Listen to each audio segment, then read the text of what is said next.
Hey friends, welcome back.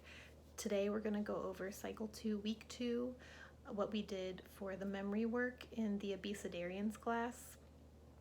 Stick around. At the end I'm going to share with you what I'm doing this year on the board instead of writing out all the memory work, and it's not a trifold board. Okay, I'm using something else, so I'll tell you about that at the end. But first, today we did geography. I like how Love Mrs. C here on YouTube does it.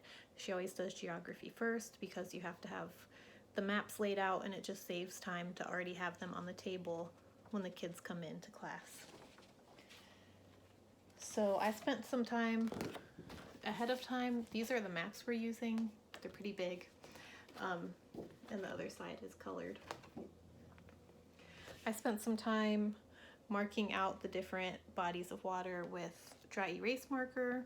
This just helps us locate the areas quicker in class because a lot of the parents have little kids and they can't always help their kids with the maps. I also made a flip book for all the parents so they can easily access the map memory work here. So anyway, for this map, the first thing I did was I had the kids locate the different waters. I would say the name of it and tell them the color and have them point to it. And then after that, I said, we have a big problem, a big mystery. Somebody went and took all the fish out of all of these waters. So they each got a goldfish to put in each one of the waters, and the goldfish were to like replenish the fish in that area. And when they placed their goldfish, they would say the water's name over and over. So like English Channel, English Channel, English Channel. So they did that. They had all their goldfish on the map, and then we went fishing and we fished them out of the different areas. And the second time around I did it out of order, and then they ate them as they fished them out. So that's what we did for geography. After geography, we did timeline. This is when we do snack in our class because we are the Abecedarians. We have a lot of younger siblings and snacks help. So after as the kids are eating their snack, I go around the table and I say the name that's on the timeline card. So I would say 7 Wonders of the Ancient World, and I'd show it around, and then the kids repeat back to me, 7 Wonders of the Ancient World. Then I put this up on the board, and I put these all up in order. And then the kids take turns coming up. I have 2 little pointer fingers, like pointers with a finger at the end. And I play the song, and the kids come up and point to them in order. And if they're having a hard time, I just help by pointing to the right ones. So even the little siblings can get involved in that. And we went through that fast today, so then I ended up, I took all the cards down, I put them in a different order, I mixed them up and put them up on the board, and I asked the kids to help me put them back in order. So they would raise their hand and then they could come up and move one card, and they put them back in order that way. And they liked that because I was pretending like I didn't know what I was doing and I needed their help.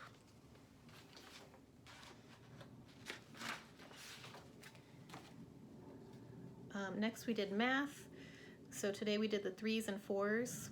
The first thing I do is I say the number and have them repeat it after me as I'm pointing to the numbers up on the board. So I'd say 3, they'd say 3, I'd say 4, they'd say 4, and so on. For the 3s, we did that, so they repeated after me, and then I played the song, and we played London Bridge. So me and one of the other moms put our hands up to each other like this. So I was like this, and she was like this. And the kids, even the younger siblings, all just walked under our hands. And then after the song finished the second time through, we grabbed whoever was under our bridge and caught them, and they loved it. I think we're going to be doing that a lot more this year. So we did that 3 times. So we listened to the song 6 times through. And then for the 4s, I did the same thing where I had the kids repeat after me all the numbers, And then I had them jump in a circle around the table, listening to the song twice, or, the song all the way through, so it says the numbers twice. And then I had them crawl around, so they were on all fours. I was trying to, reiterate the number 4. They're on all fours, crawling around. We did that twice with the song. And then the last 2 times around, they did the crab walk, where they're like, I don't know how to do this on the video, but they have their hands on the ground and their feet on the ground, and they walk backwards. So they had a lot of fun with that. For number 4, we did Latin, which was the same as last week. So I reminded them, I said, when I give you a present, what do you say? And they say, oh, thank you.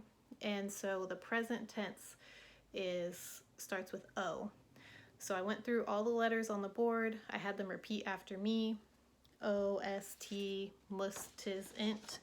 And then int also says NT at the end of the song, so we said NT as well. And then I had them conduct the song. So for the first 3 letters, OST, those are singular, so we used our conductor finger, just one because it's singular, so OST. And then for mus, tis, int, we used both conducting fingers for plural. So we just listened through the song twice and did that through each time, and we got it in 7 times.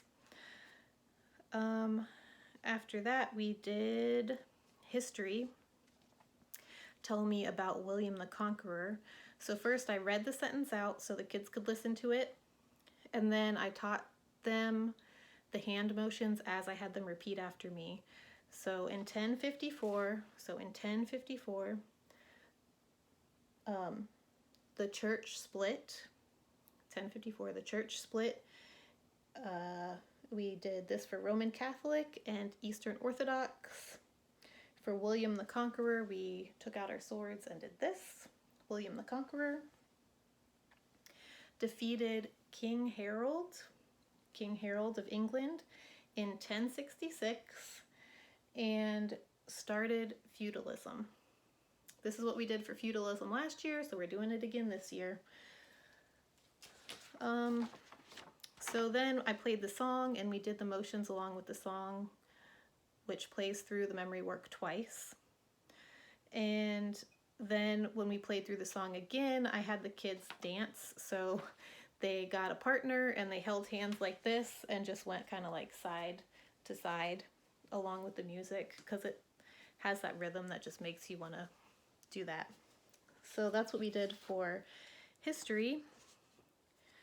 And for English, I had them repeat after me the sentence. So I took it in little chunks and they repeated after me. And then I asked them if they knew what repetition was, and they didn't, so I just said repetition, repetition, repetition. Repetition is when you repeat something over and over. So for that, we used the voice dice.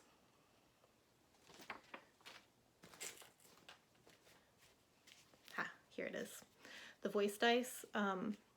This, you can get it from Dollar Tree. I wrote different voices on here, so I'll tell you what they are. We have mouse, fancy, baby talk, pinch nose, whisper, and robot. So the kids all took a turn rolling this and we did different voices. And yes, I forgot to show you for history. I also used the timeline cards that they suggest in the curriculum. So I showed the kids that this was Eastern Orthodox and this was Roman Catholic. And also one of the kids had a question about how does the church split? So I had all the kids come up to the front, there's 6 kids, and I put my hand down the middle in between and had them go to separate sides of the room. And it was a good teaching moment. We had some time so I could do it. But one of the kids was like, I'm a building. And I said, the church is also the people. And so the church split, so they went to both sides of the room. And I said, you're Roman Catholic and you're Eastern Orthodox. And I showed them the pictures of the different buildings. So I think that was good to help them understand. And then one of the kids was wondering what feudalism was. So I said he could ask his mom when he goes home, but I did show him this card which looks pretty bleak. So that kind of gives them an idea of what feudalism is.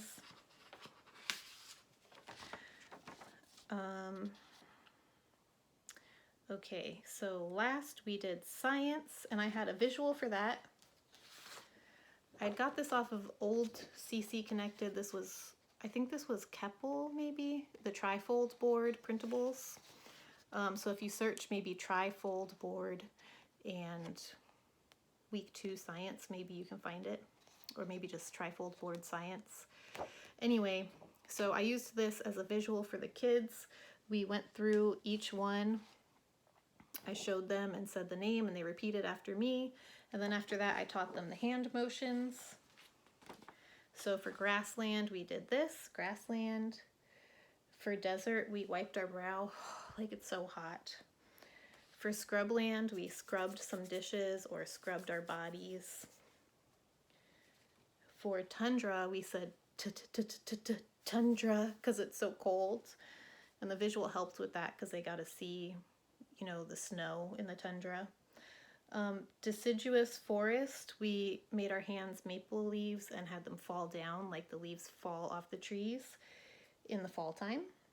For coniferous forests, I reminded them of last year how we learned about the conifer and how it's like a pine cone tree. So we did this for coniferous forest. And then tropical rainforest, we did this because it rains and it's very wet. And one of the boys wanted to do like a monkey because that's immediately what he thought of with tropical rainforest. So that's another idea for y'all. So we went through it with the hand motions twice after I taught it to them. And then I had them guess what hand motions I was doing. And then I had them do hand motions and I was guessing what they did.